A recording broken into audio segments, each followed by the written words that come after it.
Yes, God is in the blessing business. Okay, our next speaker is Frankie Da Hat.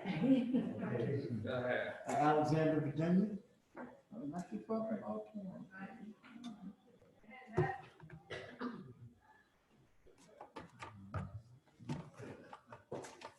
Hey family, I'm an addict called Frankie Da Hat. And I'm really honored and privileged to be here today.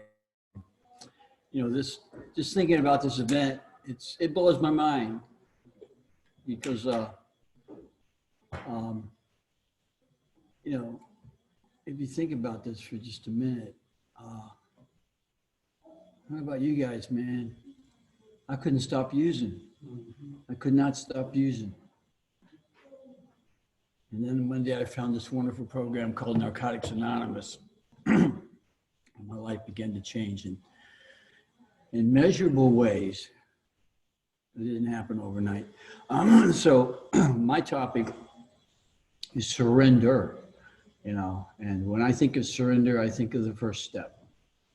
I think about powerlessness.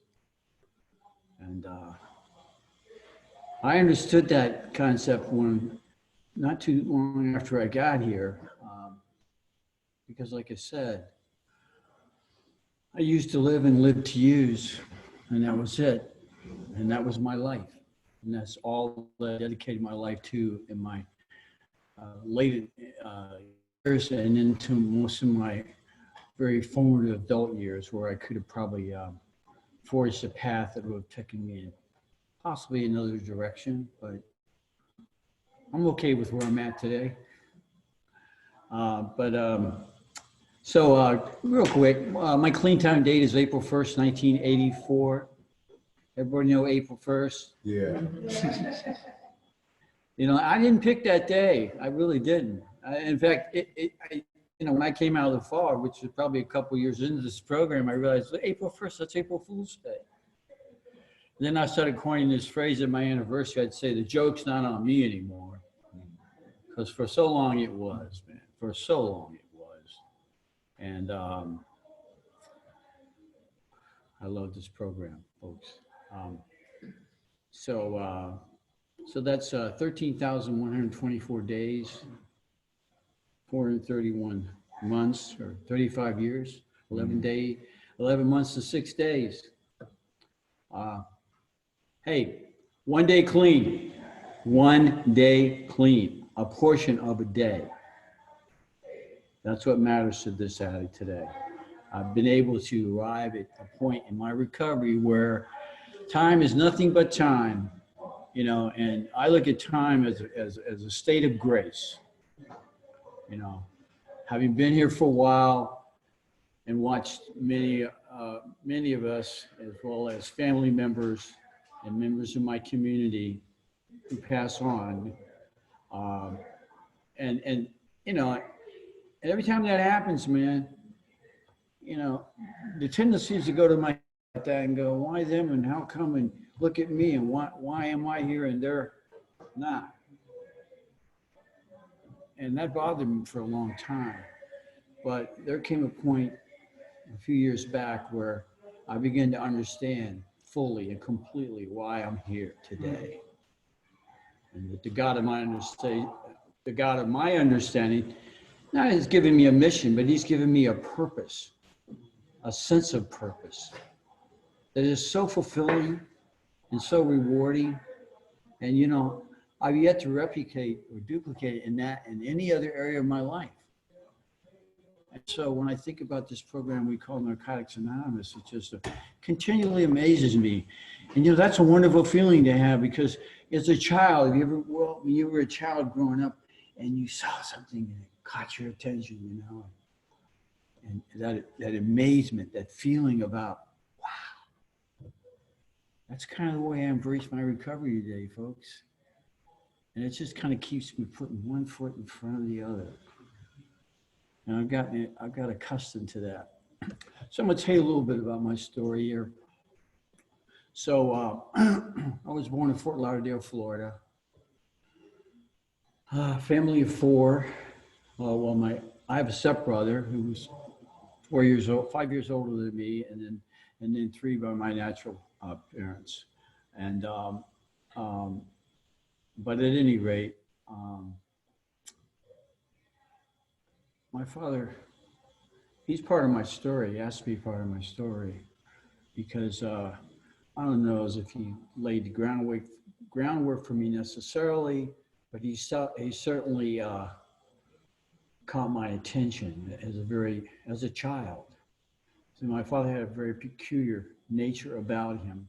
He was an alcoholic, and he grew up during the Depression. Came from a little community, Maysville, Kentucky. My grandfather on his side owned a tobacco farm. I remember going there when I was a kid. Went to a hog slaughter. Anyway, there's some good memories in my childhood, but there's a lot that I want to have a tendency to forget about, you know. But anyway, what happened was my dad, he liked to drink, and he was what you call a periodic. He didn't stay drunk all the time. He didn't fall down drunk. He didn't beat my mom. He didn't hit on us. He just kind of, you know, did what we call sweet drinking, you know. But it began to take its toll over time. And one of the ways it did was he became less available. And he had this rather peculiarity about him that as his drinking progressed, of course, my mom had seen the act for a while, and she began to identify the behavior. And so she could see the freight train coming down the track, the impending disaster. And of course, if you've been in that environment as a child, you know, you can just sense. It's like walking around on eggshells at one point, and the tension gets pretty unbearable. And you're just a kid, man, trying to figure this stuff out, and nobody's talking to you about it. So you begin to formulate your own thoughts and opinions. But anyway, so this peculiarity of my dad was he liked to ride freight trains. He was a hobo when he wasn't a practicing father.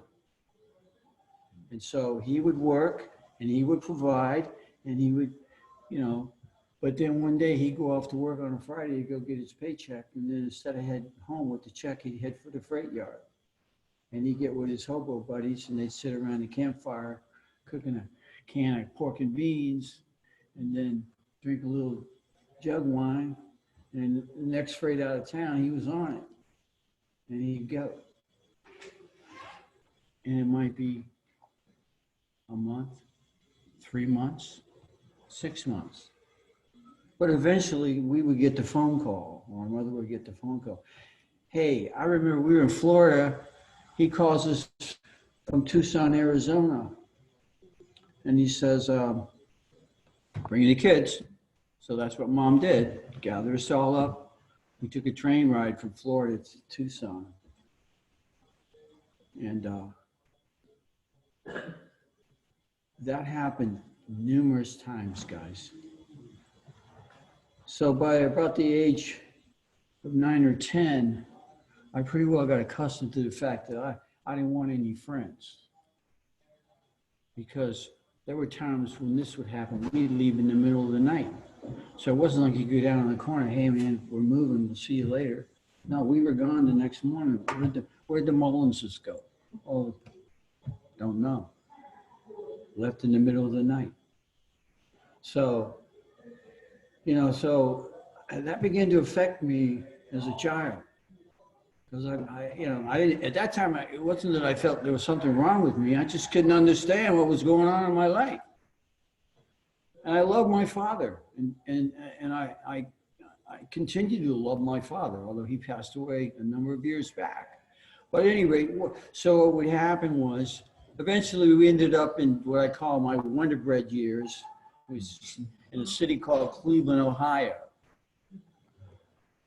And we moved into a predominantly Italian neighborhood, Little Italy, okay? Now my heritage background, I'm Scotch-Irish. My mother was born in Scotland. And my father, like I said, was born in Kentucky.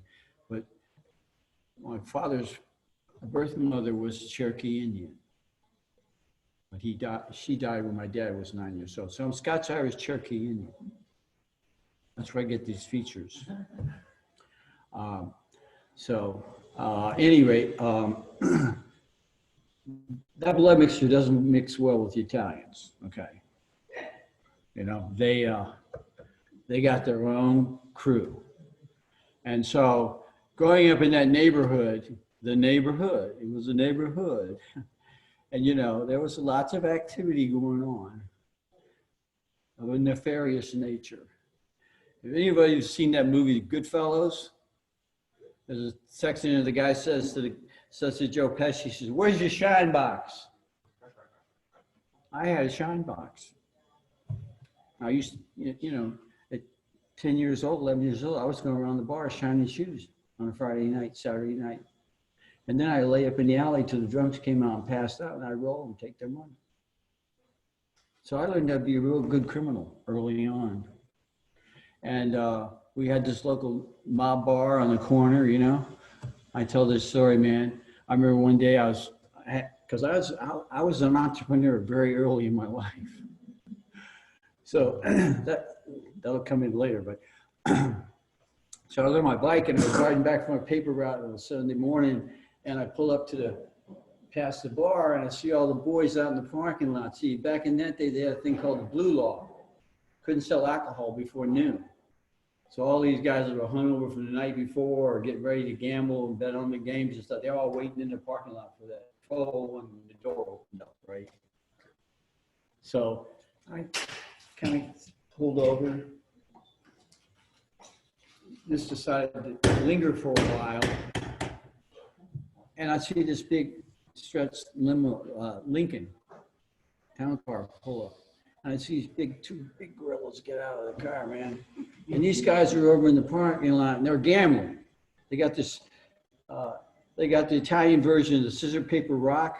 It's called Stata, 7.5. They use finger combinations and they like throw the fingers in a certain cue. And then if you hit the number, you get the pop, right?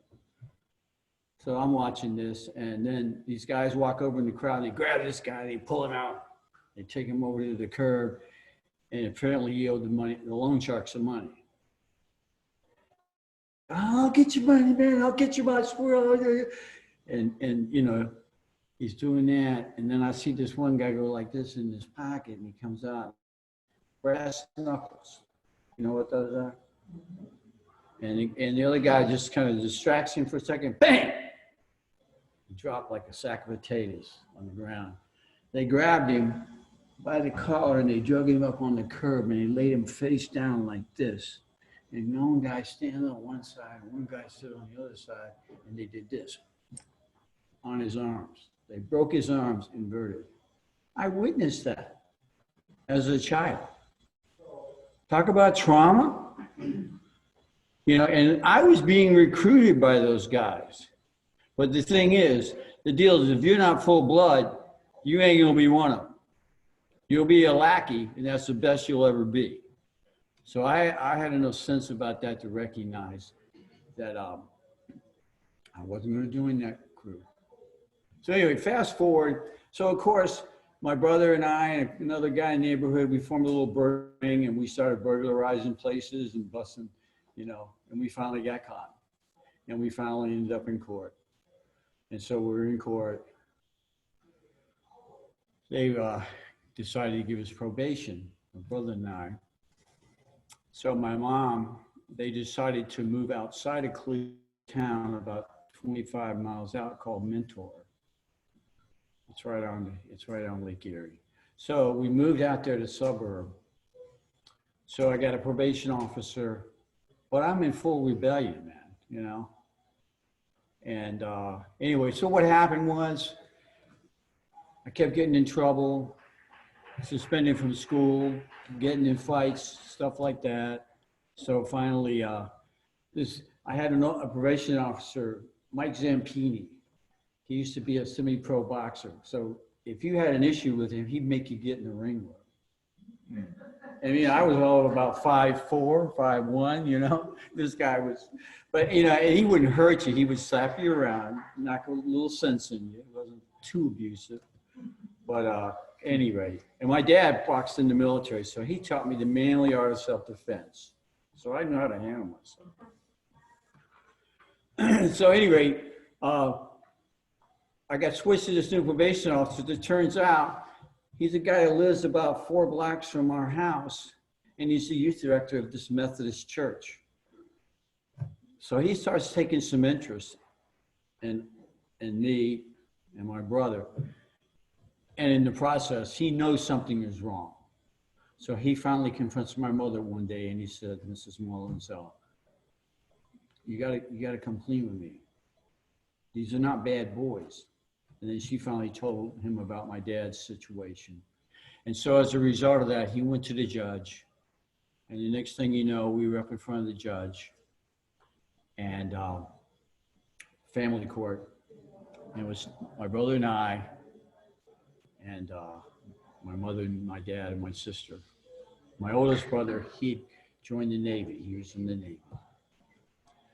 So I remember standing there in front of the judge and heard him say to my father, Mr. Mullins, I hope that drink meant that much to you because it just cost you your 2 sons.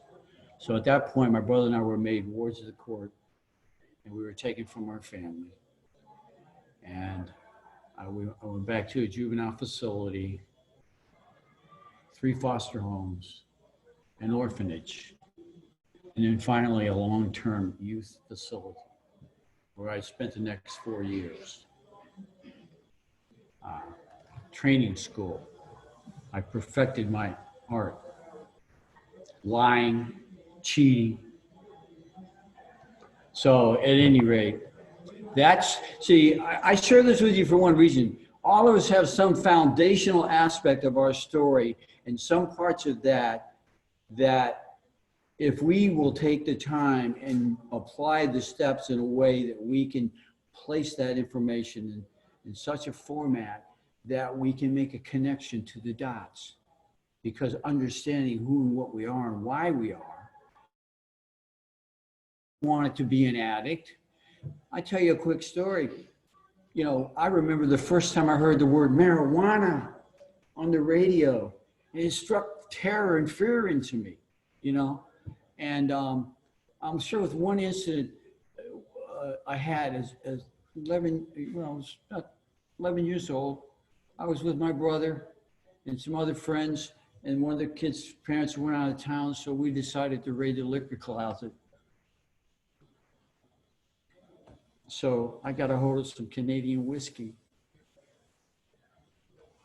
You see, the drug culture back then was a lot different. There was no such thing.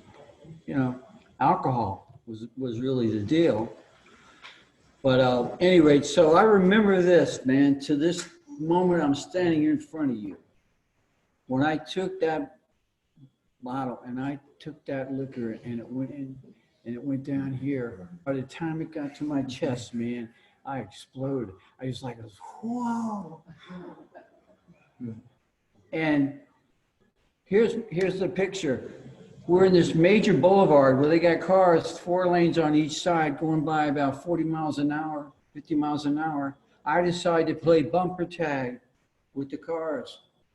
So I run out in the street and I'm like, you know, and I look over the curb and I see my brother and his friends, and they're like, look at that fucking idiot, man.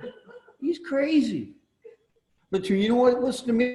It was like, wow, the spotlight's on me. I have arrived. You know, that feeling, man, for the first time in my life, I felt that feeling that I had some significance, some importance, something about me that made me unique and special. Man, I took that one and I boxed that baby up and I stuffed it away. Fast forward. I didn't, you know, of course, when I was locked up, I didn't use, never used the drug. I didn't take my first high until I was 18 years old. Started in the streets of Washington, D.C. I did all my using in Washington, D.C. and my clean time. So, but at any rate, so what happened? How did I end up in Washington, D.C.? Well, at age 16 in the state of Ohio, if you're a male, you're considered emancipated, which means they ain't gonna pay for your ass anymore. So at age 16, they came to me in the institution. They said, here's a bus ticket back to Cleveland. Go back where you came from. And I went back to Cleveland. And my brother, who was very fortunate, he ended up in a very loving, caring foster him and took very good care of him. So he had the option at that point to stay there or to be returned to his blood family. And he chose to come back to the family, which I'm very happy to say. But anyway, so him and I reunited with my dad in Cleveland. But my mother had just taken a job in Washington, D.C. She opened up one of the major hotel in Washington, D.C. on Thomas Circle called the International Inn. And she was the banquet sales manager there. She was sent to Cornell to study restaurant management and do the Sheraton Corporation. So she was progressing in her career. So she had moved here with my sister. They lived over at 1440 N Street. And anyway, so I show up with my dad's doorstep. My brother shows up simultaneously. My dad's drinking, he's messing up, gets on the phone with my mother, throws us in a car, and we drive to Washington, D.C. We get to Washington, D.C. They have a big fight. He starts drinking. Next morning, he's gone. Okay? That begins my story, really, as far as my using was concerned. Because, you know, once again, fatherless, homeless, and, but you would have thought, from my opinion, I had arrived, man, you know, free, white, and 21, okay?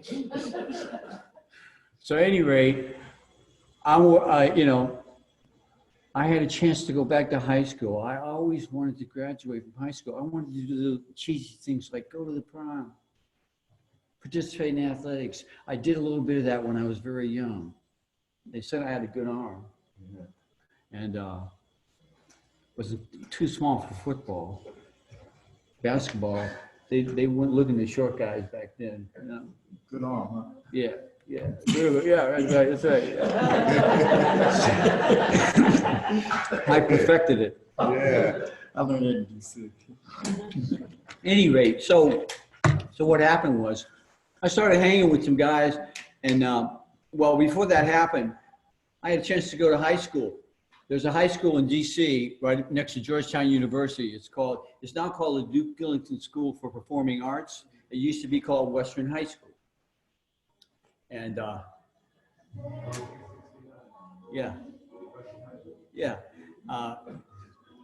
class of 68. And it was a Donald, there was a guy that taught English there, Donald Leach. He was a good, yeah, right. We were friends. Anyway, so I remember this moment, man. I went to the high school, you know, you do the big steps, you walk up front and stuff, and I'm standing out front like this, and I'm looking at it, and I'm going, man, I'm so tired of this. I got to make myself once again. I got to try to get you guys to like me and all that shit. And I just said, fuck it. I turned around, I went back home instead of registering. Or no, I had registered, but it was just this one morning, I was like really having a problem adjusting. So I'm there, I go back home, and it was, if there's one time I ever felt my mother let me down, and I have to paraphrase, you know, caveat that to say, you know, she'd had a rough day at work. And you know, and I came home and I got a phone call. They had offered me a job at the hotel where she worked to park cars. And I thought, wow, I can get a job. I can make my own money. I can do this and that. Or I can go to high school, finish my high school. So I made the decision.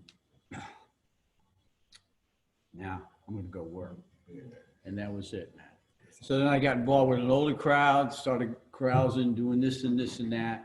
And then I got introduced to my drug of choice, heroin. And that was it, baby. That was it.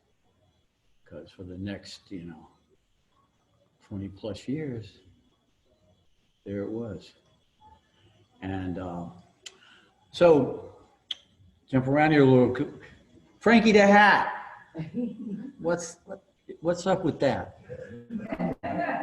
Well, you guys gave me that name a number of years back at a meeting I was at. A guy came in, he hadn't seen me for a while, and it was up clean on the hill. And he came in, and I was leading the meeting, and when he went to church, hey, Frankie Da Hat, long time no see. And the room erupted in laughter, because I'm a character, okay? I'm a character. And so it just kind of stuck after a while. And I have a hat thing. I've had hats, and I got a story about a hat I'll tell you in a couple of minutes here. But anyway, and I got a story to this hat, this one here, this leopard skin pillbox hat. This is actual leopard skin, okay? Some leopard gave up his life for this hat. I didn't kill him. But anyway, in part of my nefarious activities, I ended up in a country called India, and I spent some time there doing some entrepreneurial work. And so I was out on the street one day in a vendor and went by this shop. And see, back in the late 1800s, 1900s, the Maharajas, that was the royalty of India. They would wear these hats in these processions and stuff. So I said, gotta be me, you know, and so this is my leopard skin pillbox hat. I don't bring it out that often, so. But anyway, that's the story behind that hat, okay? Another story about a hat, and this is really what got me onto the hat thing. So I got this Stetson. Now the story behind that is that my Uncle Johnny Clemente, good old Italian guy, he, back when John Kennedy was shot in Dallas, okay? There was a time where, before he got in the limo to go to Dealey Plaza, he was at a union function hall and he was giving a presentation. And when he finished his presentation, the organizers came up and they had a Stetson hat and they brought it to him to give it to him as a commemorative gift for his participation. And they tried to get him to wear it in the parade. He said, no, I don't wear hats in the parade. You know? So he didn't. So when he got shot, and then later on, when the news reports came out, they were showing the activities of his day, Kennedy's day, leading up to that. So they showed this press release of him in the Union Hall. And so my Uncle Johnny was watching the TV, and he saw that hat, and then he immediately ran to the phone, and he called up Stetson, and he said, I want that hat, you know, that style of hat. So he bought that hat. And he kept it all throughout his life. And when he died, he put in his will to bequeath me that hat. So I have it, and I'll wear it before the weekend's out. But you know, hey man, we all got to have a story, and you know, and here's the deal. In Narcotics Anonymous, if you're not having fun in here, you're just not doing it right, man. And so your challenge today is to find out how to have fun in here, because you can have fun in here, man. You know, that sad ass shit, oh, not today, baby. No way, Jose, right? So, you know, so with that in mind, how are we doing on time? Okay, so anyway, so there's the hat, so the using part. Okay, so, hey man, I'm not gonna glorify this shit, but I can tell you this much. I've OD'd, I've been to jail. I'll tell you a couple quick stories about jail. So in 1972, I was ripping and running, and I ended up selling to a couple undercover cops. And, you know, we have this intuitiveness about us, you know, we just kind of know when things aren't right. So something just ain't right, right? So anyway, what happened was these guys, they ran as a team. So so I was strung out, man. So I had to tool. I had to turn every day. I had to keep it moving, And so I was doing that. And in the process, I hit on these guys. I was selling some bum weed, man. It was domestic weed from Nebraska. You couldn't even get high on the shit. It was all male plants, right? But they didn't care, okay? So anyway, so after the first time I sold to him, I thought, I think I might have made a mistake. And then the next time I sold to him, I thought, what happened was I sold to him. Then a couple of days later, I was down in Georgetown and I was hanging out, and I see him on the street walking, and then I knew, because you pay attention in here, I knew the head of narcotics for Second District over there by George Washington University, right? So I saw him in an unmarked car going down and go, oh. I run up in the alley, what are those guys up to? And I seen the dudes walk up to his car. Not good, not good. So I said, okay, I'm going to sell. So I decided they hit on me again, so I'm going to sell one more time, right? So before I did that, I had two friends of mine that I used with. I said, I want you to do me a favor. They said, what? There's a place called Rose Hill Park. It's right up on the outskirts on P Street off of in Georgetown, right on the outskirts of Rock Creek Park, right? So I had them sit, I sent them up there ahead of me, and I had them sit on a park bench, right? So then I show up with the boys, we sit down, I pull a bag out, roll up a doob, light it up. Hey, man, they look at each other. They took a hit. They took a hit. So we finish our little deal. And then I kind of went like this. Guys, I don't know how to say this to you, but I think you're the man. And they look all bug-eyed, right? Oh, why you say that, man? I said, well, just call it intuition. I said, but I said, I got a surprise for you. And they said, what do you mean? I said, well, you see those two people over there? They're friends of mine, and they've witnessed this whole transaction. So if you guys get any funny ideas about coming down to court and testifying against me, guess who's going to be in the witness box? Well, fast forward a month later, the bus came down, and of course, I'm over in Virginia, and I see the news report, and they're dragging it in Georgetown, and they're rounding them up, My girl says, stay here, stay here. No, I can't stay. Off I go. I go over there, and I'm walking down the street, and I see my boys across the street. I cross the street. They cross the street. Next thing you know, Mullins. I go, And then one guy slipped up behind me and got me about here. That was it. So fast forward, they take me down. I end up over DC jail. I'm over there 3 weeks. Haven't had a preliminary hearing.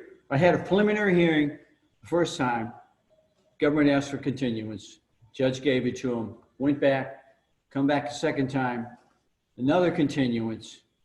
I got a court-appointed lawyer, and the lawyer goes, there's something wrong. I said, what do you mean? He said, well, their witnesses aren't here.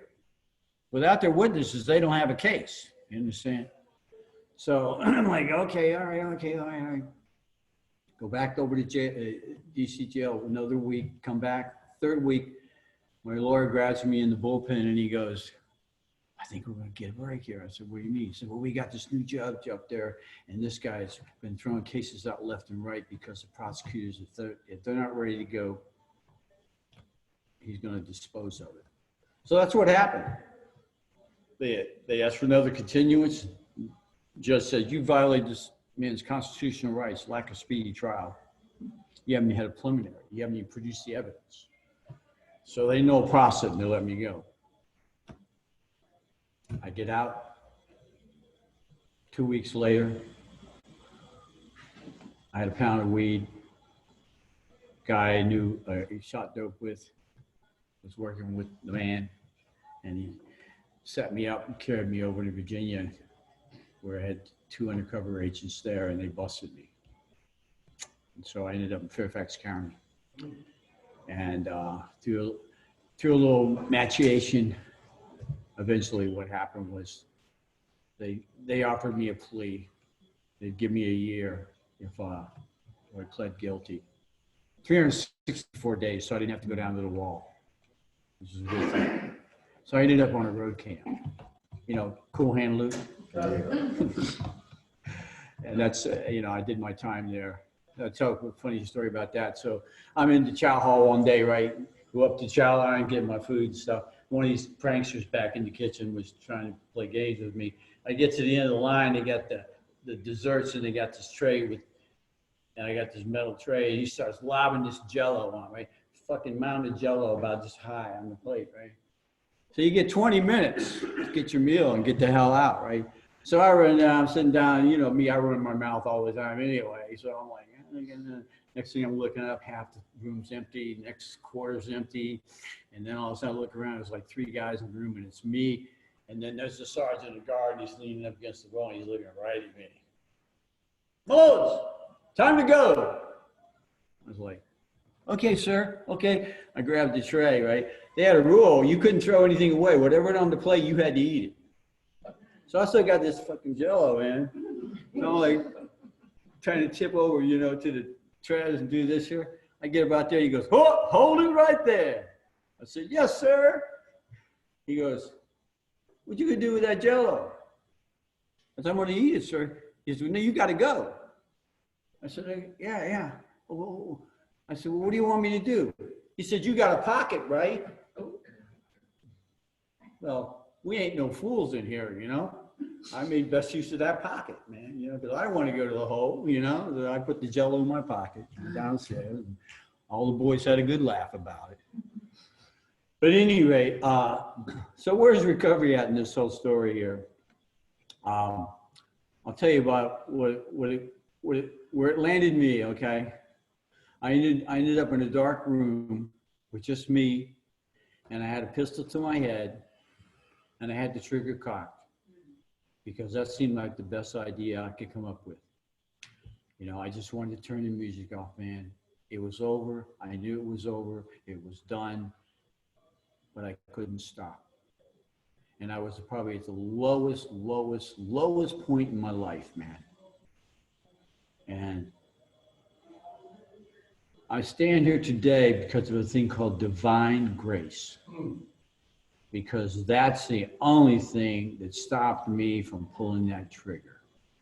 Every willful nerve in my body was just squeeze it, man. Just it'll be over in seconds. But it didn't happen. And then when I pulled the gun down from my head, and I thought for a second, something said, you need to call somebody. Well, who do we call in a state like that? Your old girlfriend. So I called this girl who I cared very deeply for. And we hadn't been together for quite a while. But she witnessed me go through a little drip dry. I went through a little drip dry. And so when I called her, I didn't tell her what I was doing. I just said, I'm having some problems. She said something was wrong. And she started talking about AA. And she said, hey, so-and-so? You guys were good friends. He's in AA now. He's been sober a couple of years. I said, really? And I used with this guy. I mean, like, he was classic, okay? He owned a bar in Georgetown, man. We could tear it up. So at any rate, I ended up calling that guy. He became my first AA sponsor. I went to AA for about 10 weeks, okay? And I didn't drink and I didn't use. But see, back then in 84, man, we weren't exactly a welcome crowd. The old timers would say, sit down, take a seat. We'll let you know if we want to hear from you. Take the cotton out of your ears and put it in your mouth. Well, anyway, so I wasn't following some of the suggestions like get rid of your playmates, get rid of your play spots, get rid of your, you know, employment. I was working in, because that's what I did. I hustled in a bar. It was a good place to sell drugs. It was a good place to hustle, a place to pick women up. You know, heaven had arrived, right? So at any rate, I'm working this one night, and a couple of homies came in, and they, Frankie, and they went back to the bathroom, laid out some lines of coke, came back to the bar. Hey, Frankie, I have something there for you. See, I didn't give it a second thought. Ooh, I'll be right back. And out the door, I mean, you know, went to the bathroom, came back, didn't drink, but ended up, you know, anyway, went home, finished my shift. That was it. Didn't do any more. Next day, went to an AA meeting. Now, I need to tell you this, guys. I had not heard of Narcotics Anonymous. I had not ever heard that mentioned. I heard about Alcoholics Anonymous, but never Narcotics Anonymous. And see, back then, we had what we called TCs, therapeutic community. They were focused on behavioral aspects of this disease. They didn't have the spiritual side of it that we're so well acquainted with today. So, you know, we had things like RAP Incorporated, Black Man's Development Center, Second Genesis, okay, Daytop in New York, Synanon on the West Coast. I saw a movie called Synanon. There was a character in there by the name of Zanky Albo. I coined that name, okay, when I was in the streets, because he was a junkie and he OD'd in the movie, right? So he was my hero back then. But at any rate, so I never, you know, and I saw people go off and then the drug farm in Lexington. I knew about Lexington. I knew guys that had went there or sent there, right? But I never heard about Narcotics Anonymous. So catch this.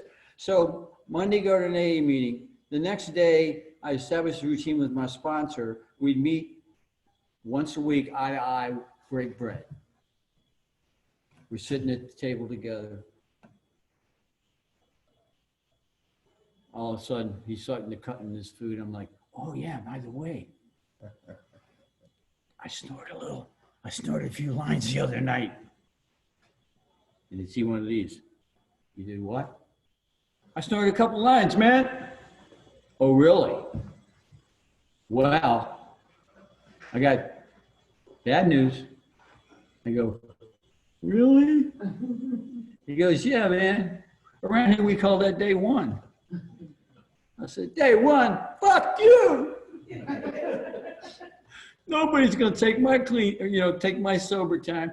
He said, nobody did but you, Frankie. You know? I said, okay, all right, okay. So the next day was a Wednesday. I go to this AA noon meeting called BYOL.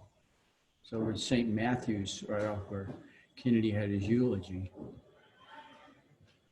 And I'm in the meeting, and then as I start, the meeting breaks up, a guy that I used with, I mean, heavily used with heroin together, comes up to me after the meeting. He goes, Frankie, hey man, let me tell you about this meeting up on Connecticut Avenue on Wednesday nights called Conscious Contact. He said, it's custom designed for a guy like you. I looked at him, what do you mean by that? He goes, trust me, man. So I had this AA where it went in my back pocket. I pulled it out. I'm like looking, no, nothing on Wednesday nights at 8:30. You know? He goes, oh, you're not going to find it there. I said, why is that? He said, it's a program called Narcotics Anonymous. Now, here's the picture I got in my head when he said that to me. I'm standing in the bank. I got the gun pointed at the teller. I look over my shoulder as the cop. I'll stay.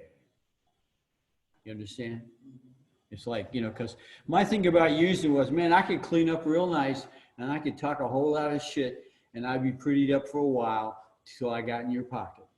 And once I got there, man, it was over, right? So, so there it was, man. But guess what? Guess where I was at 8:30? That was my first Narcotics Anonymous meeting. Since that day, I've not seen fit. And I've been a dedicated and loyal member of Narcotics Anonymous. I in no way want to make any implications about the Liquid Fellowship. I just simply want to say I found my recovery in the rooms of Narcotics Anonymous. Okay? You people know me better than I know me. That's all I need to know. And see, the thing was, the difference between those AA meetings and that first AA meeting was all of a sudden, I felt part of instead of less than. Because I always had that plaguing thought about what's wrong with me? Why is it this way? How come? Why not? You know? And man, that plagues you and you're using. And then when you get a moment of clarity on that too, you go, what else is there? So where are we at time-wise? Okay. I got about 5 minutes here. So to try to wrap on, to try to bring my share to a close, talk about the topic here for a second, surrender. It's like my man said, surrender to win. That's the ticket, man. You know, all I know is those that surrender to this program, and you can do it in increments. It's not an all-in deal. For some, it has been like that, but not for all. And that's okay with this addict, you know. I'm going to love you no matter what, because there's this kind of written oath that we share in here with each other, because we have this human connection, and it's built around this wonderful program that we call Narcotics Anonymous, man. And that program is manifested in those 12 steps.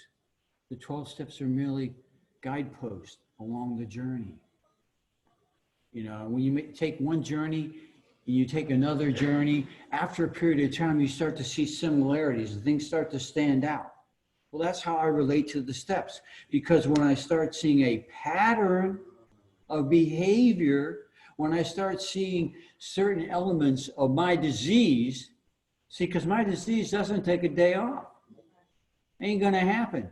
Our literature says insidious, unrelenting. Those are serious words, folks. You know, so I don't take this thing for granted, man. I don't, you know, this is not a la-di-da for me. You know, I mean, I can hang with the best of you and we can have a really good time. But when it comes down to this disease, nah, this guy will not mince his words. And you know what? I have this kind of unwritten agreement with each of you that if you see me doing this, you have an obligation and responsibility, just as I have in you. And that's what we call recovery. And I saw this neat little bumper sticker the other day. It said, "We-covery," W-E, be the we-covery, you know, because you guys have given me the ability to do for myself what I couldn't do alone, what I can do together with you. And with that, it's the best freaking deal going, guys. I mean, you know, okay, so real quick, just to close on this note here. So I've been married to the same woman for 32 years. We've been separated for 12 of those years. We have a civil relationship. That's it. I'm okay with that. In my clean time, I fathered 3 children who are now grown adults. 30-year-old son, 28-year-old son, 26-year-old daughter. During my clean time, I started a business. Did very well at that business. Bonded with a group. We launched an IPO, an initial public offering, on the NASDAQ stock exchange. We became a $450 million entity overnight. Please I'm just a dope fiend, man. But God gave me some skills and abilities that when I focus and put my time and effort into those things and follow the path that I was taught, lost dreams are recaptured, man. A couple of other quick ones. I'm a liver transplant recipient. I got diagnosed in 2007. I had end-stage liver disease, esophageal bleed. Basically, I was hemorrhaging inside. I should have died.